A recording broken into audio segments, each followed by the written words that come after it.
I'm Tian Wei, and welcome to World Insight. Today, let's continue our series on CGTN on Global South Voices. As China celebrates its 75th founding anniversary, we will dig a little bit deeper today into the country's economic development and also how it has managed to reduce the extreme poverty in the country.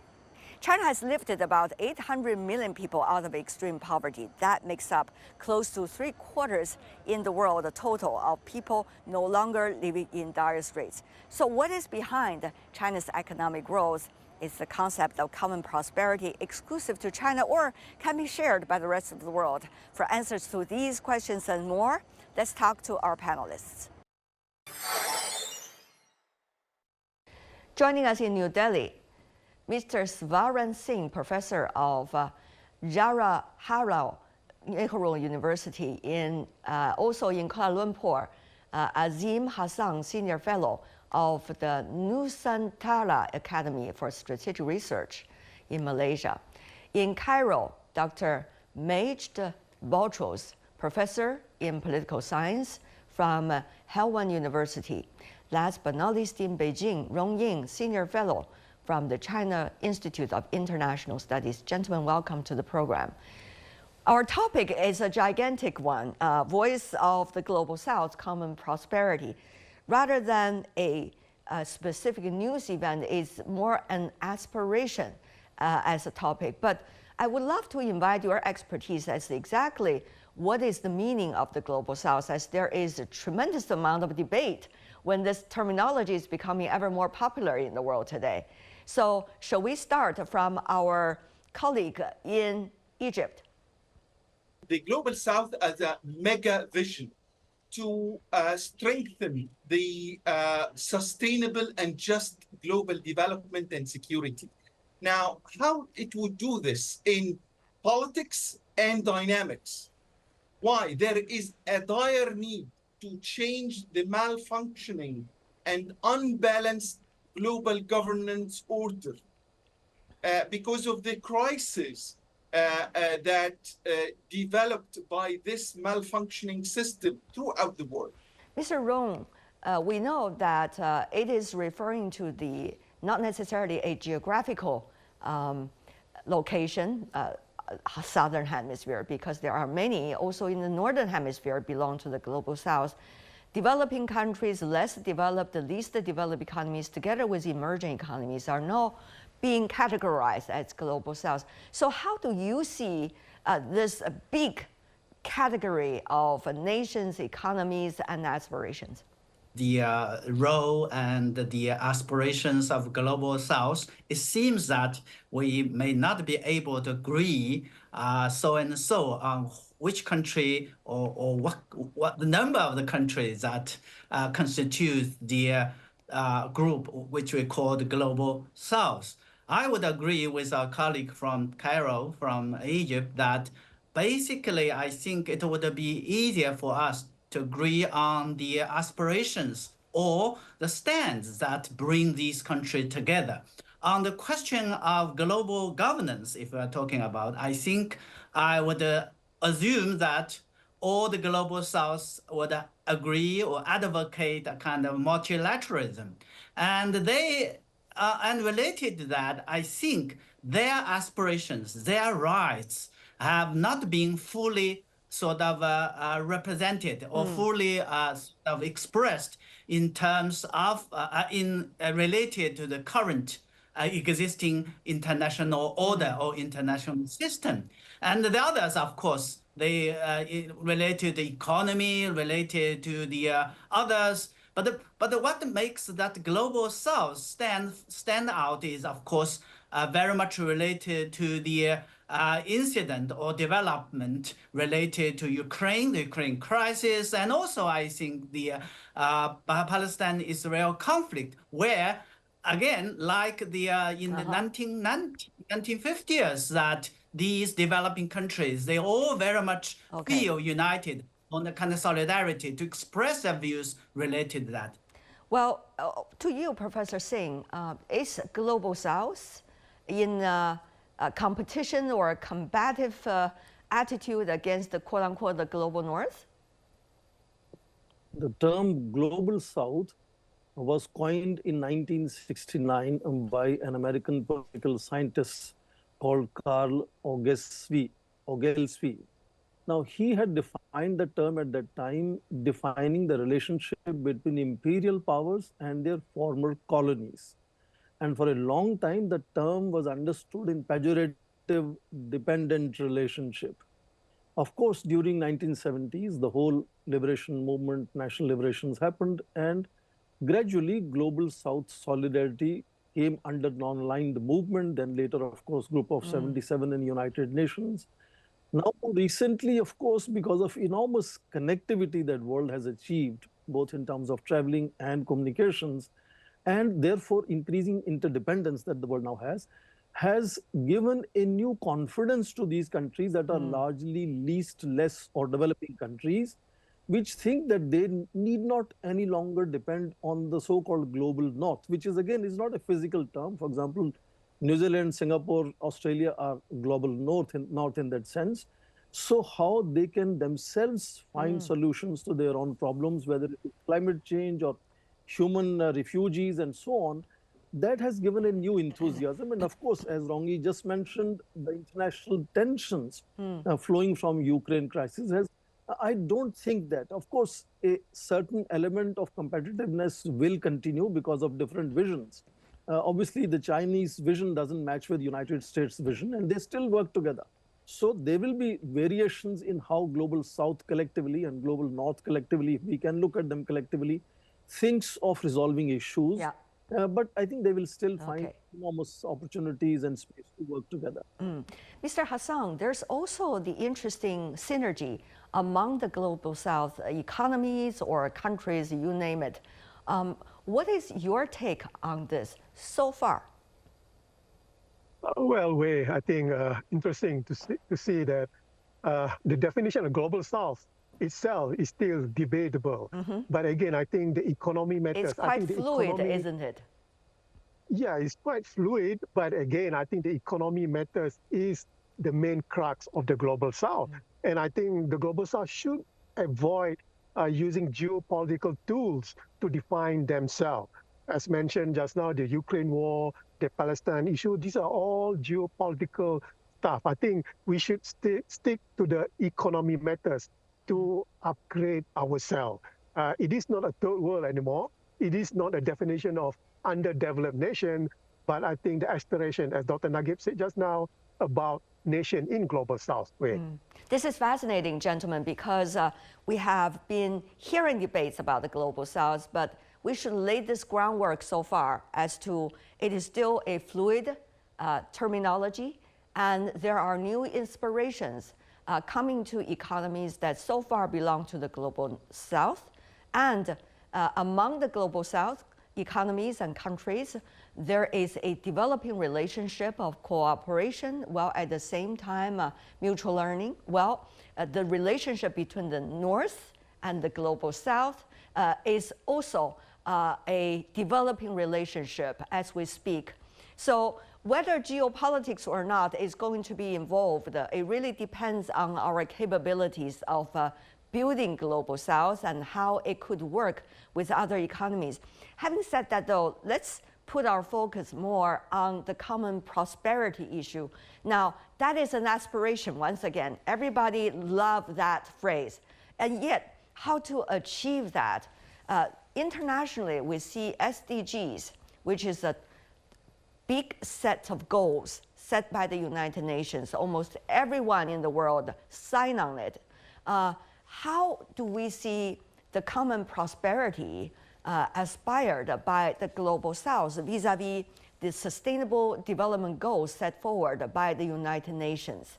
I know these can be a little bit abstract, but in order to understand what is the concept of global South and how is it developing, I think all these important questions are necessary to be asked. Let me go back once again to Professor Singh first.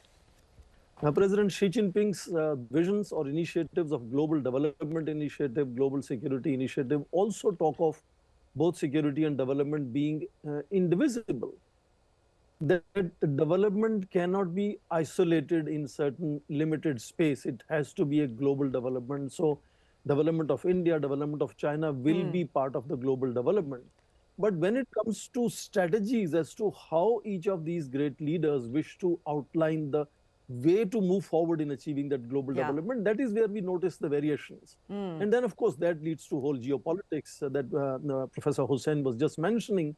But I'm repeatedly saying, despite tensions, differences, nations they have no option. They have to increasingly work together because all challenges that world faces is not individual challenges. All challenges need global solutions.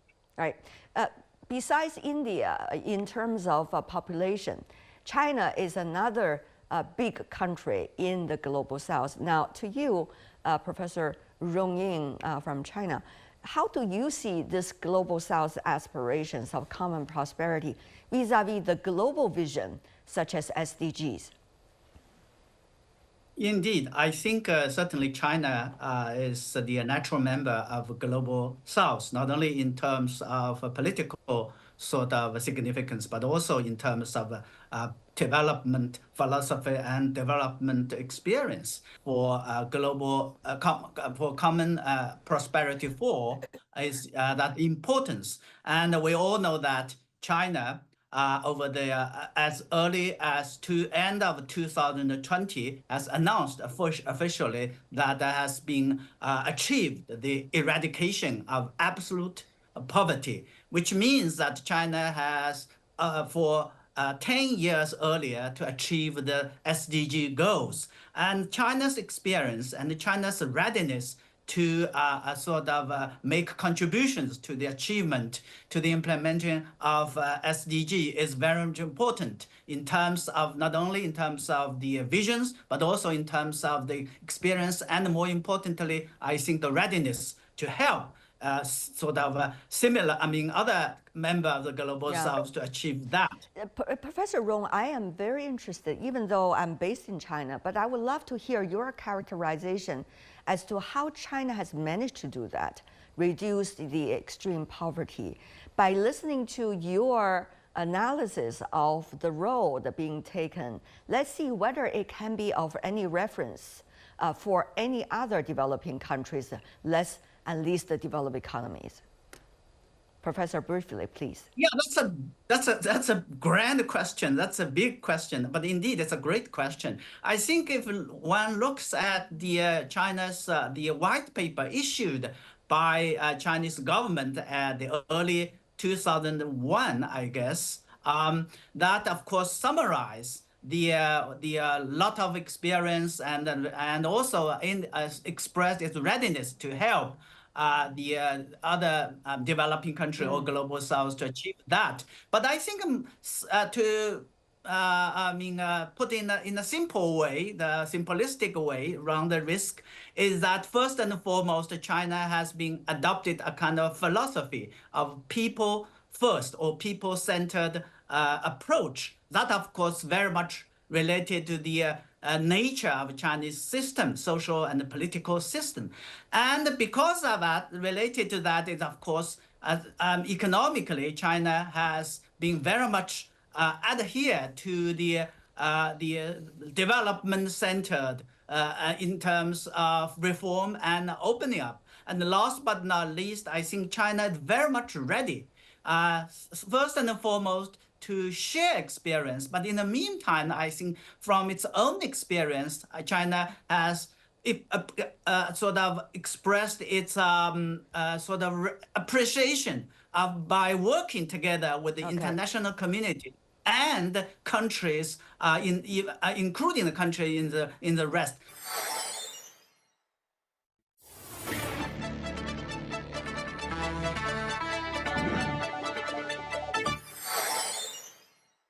Dr. Botros, to you, you're coming from the African continent. We have seen the world is changing so much that a lot of the key players, China included, all want to engage with the rising African continent. That Africa is in the vision of many to work with. So at this point, how do you see this issue of common prosperity. Earlier, Mr. Rong articulated the reduction of extreme poverty, whether those can be of reference to the African continent. The question, or the pending question, is how to materialize the notion of global south. I see it as in dynamics, institutions, and initiatives. We look at how to stand up for the less developing countries politically to ensure sustainable development. We look at something like the New Development Bank initiative. We look at the Asian Infrastructure Bank, the Contingency Reserve Fund, Silk Fund. All those initiatives, even in India, they have very ambitious, Professor Singh might agree on this. We have very ambitious initiative, the India-Europe corridor, to go in line with the Belt and Road Initiative by China. So we are trying to integrate the efforts to have to stir the sluggish status quo of the political and the economic global system. This way, we are having some policies, global policies like de-dollarization of international trade, international transactions. We now see yuan now between Saudi Arabia and China. All those initiatives and policies would promote the development, not only in Africa, but all the members of the developing world. Dr. Botros, you pointed to a very important point about the so-called global south. It is not like earlier when the developing, less developed, and least developed economies were only students to the global north. For example, innovation, for example, manufacturing. Right now, South-South cooperation has become quite a key message that many embrace. And meanwhile, the global South economies are innovative, entrepreneurial in their own way. Professor Singh, how do you see that global South economies are becoming ever more the driving force of innovations and changes, positive changes that the world needs to embrace? Now, of the size of a country that China is, it has had political stability for more than 4 decades. That has primarily catapulted it to what it is now, nearly 20 trillion economy with deep pockets and leverages to influence not just its own destiny, but also destiny of the world in that sense. India, likewise, is already now the 5th largest. In maybe less than 2030, it is supposed to become the 3rd largest economy. So they provide capabilities to these countries. So China today can go out and invest $1.5 trillion in about 100 plus countries. India likewise has launched several solar network, biofuels networks, and so on, including the corridor that was just mentioned. So I think that 2 countries, largest countries of global South, has not just had the wisdom, traditions, but also now increasingly capabilities. So in that sense, China and India emerging as 2 very important players in global governance. BRICS, for example, New Development Bank, so many examples of how these countries are showcasing by example how development can be shared with other countries. And since they were and still continue to be developing countries, their understanding of developing countries' issues is very different. And we now know that the G7 Global North in last 30, 40 years has messed up global development. Rapid urbanization has led to climate crisis and inequality and so on. That is why both in India and in China, enormous focus of their leaders on equity and justice. Trade disputes, for example, about electronic vehicles, just to give an example, that being debated between the developed economies such as the United States, at this moment Europe as well, and China. But on the other hand, we see tremendous curiosity and tremendous aspiration for capacity building, manufacturing capabilities, among the global South economies. So how do you see, once again, on the innovation front, global South collectively can be for one another? What roles they're likely to play for each other? Mr. Rong. Innovation is one of the keys for the global South to either to catch up or to make up the sort of the gap, the lagging behind sort of phenomena, and in managing the growth opportunities arising from the advancement of technology.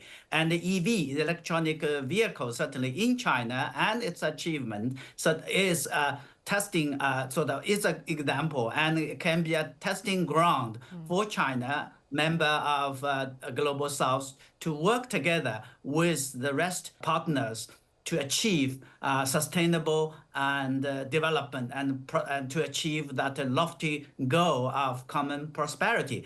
The problem China has with the West is a totally different issue. I think it is very much related to the sort of the right for all the opportunities that a developing country or a member of Global South that should be provided. I think China, from its own experience, learned the importance or significance of that. And China is ready to work with developing countries, with other members of the Global South, not only to help them to manage the challenges, but more importantly, to share that benefits. So it's a kind of win-win cooperation. It's a cooperation based on mutual respect and mutual benefit. How to collectively be able to let the world see the real development and real cordial relationship and interactions among members of the Global South. That is also a very important issue when it comes to common prosperity. Dr. Hassan.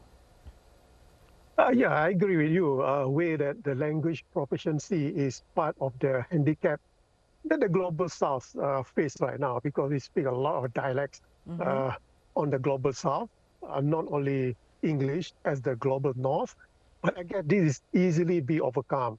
As Mr. Rong Yin said just now, that China plays its part in terms of innovation, technology transfer, and I think India too also can play its part.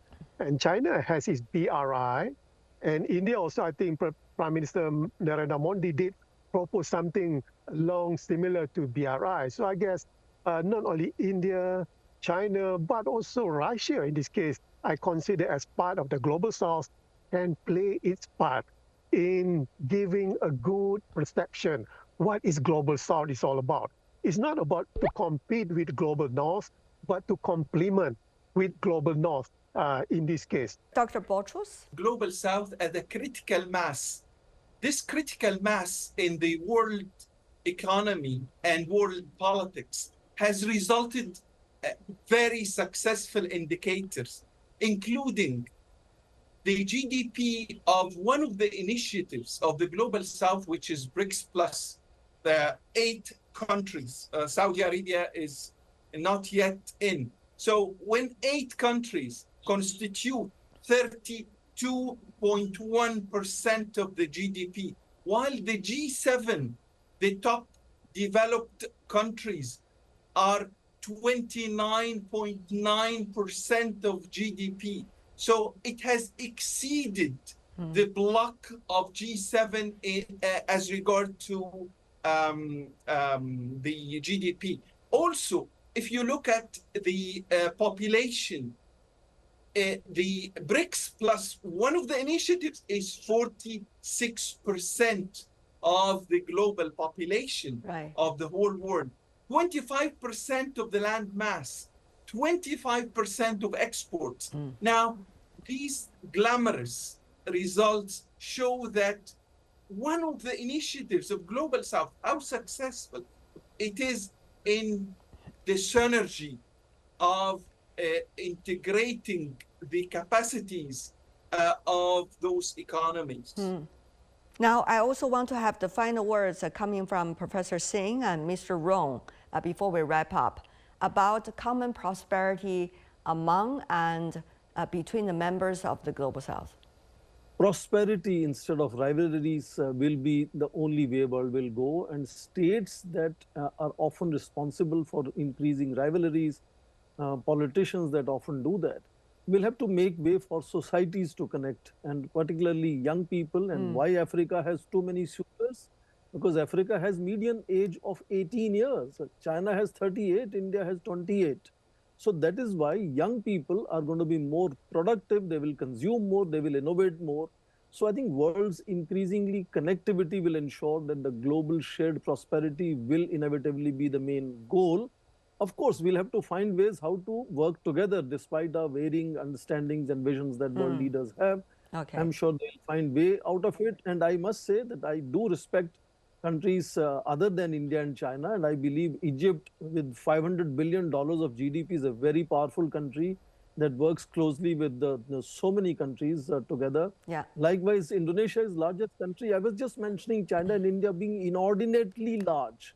I mean, the third largest country in population is 1/4 of either China or India. So if China and India solve their own problem, they have solved a lot of problems of the world already. I think the common prosperity for all is a shared vision, shared aspiration of Global South. And to achieve that lofty goal, as I said, that I think in as far as China is concerned, first and foremost, it has to continue to pursue reform and open up, so that it will be able to adapt to the change of the requirement. But most importantly, or equally important, is that the vision and the spirit of cooperation among, and the openness among certainly Global South, but also I think for the world at large. That is something I think we can help make a difference compared to the previous sort of round of development or different version of modernization.